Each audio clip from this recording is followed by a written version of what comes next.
in order to level up to that level of production, which starts to unlock things that actually work, there's a lot of cowboy manufacturers in the UK for cans particularly. Yeah.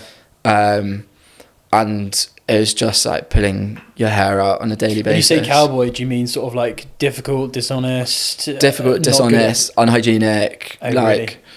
we had that would just get things wrong the whole time. We had a pallet of cans that had coffee in.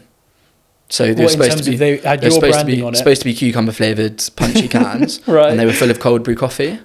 Just one pallet. One pallet. They got distributed around the network. Oh my god! And so people some went to customers. Oh my god! Some were still in the warehouse, but it was just like how did you not far? It wasn't far off doing a product recall, but we managed to fish them out and get past that. From my understanding, how many cans are on a pallet? 4,000. 4,000 cans were meant to be cucumber. Yeah. What is it? Cucumber, like cucumber and yuzu. Amazing. Soft drink. Refresher. Yeah. And they got coffee. Yeah. Right. So what was that? But how did you figure that out? How did you know that had happened? Because you started getting complaints about it. I find that was and then they traced it back, and it was like, this is the only thing that could have happened. But the problem is, if you're expecting a cucumber flavoured drink and it's got coffee in it, you don't taste coffee.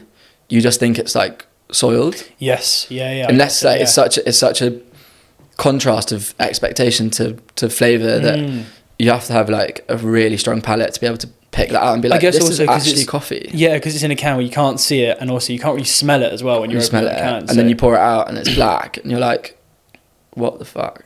And do you remember that kind of period for a couple of days, couple of weeks? Yeah, a couple of weeks where we're like, oh god, this is really bad news. And startups are so fragile that something as small as that can tip you over the edge and send you bust, basically. Yeah. So yeah, there were various moments like that, working with small stage canning suppliers, and I feel it's actually starting to get better because the Cowboys are now going out of business.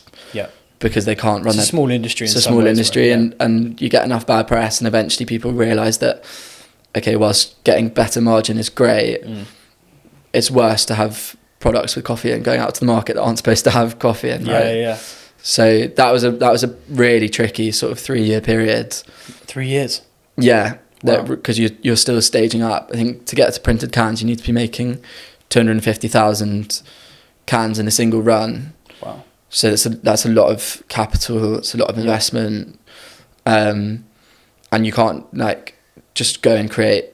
If you've got 3 flavors, that's 750,000 cans. Oh, so it's 250,000 of one flavor. One flavor. One SKU, basically. One SKU. Wow. So you've got to be sure that you're going to sell next to 1 million cans in basically 6 months if it's got a year shelf life, because after it hits the 6-month mark, people aren't going to buy it because they need their time to sell it, etc. So you've got to either back yourself that you've got the right contacts and the ability to go and do that, and enough money to begin with, because it's a massive upfront investment, or you've got to level up slowly to get to that stage and go through the sort of quagmire of cowboy producers to get there. Yeah, for sure.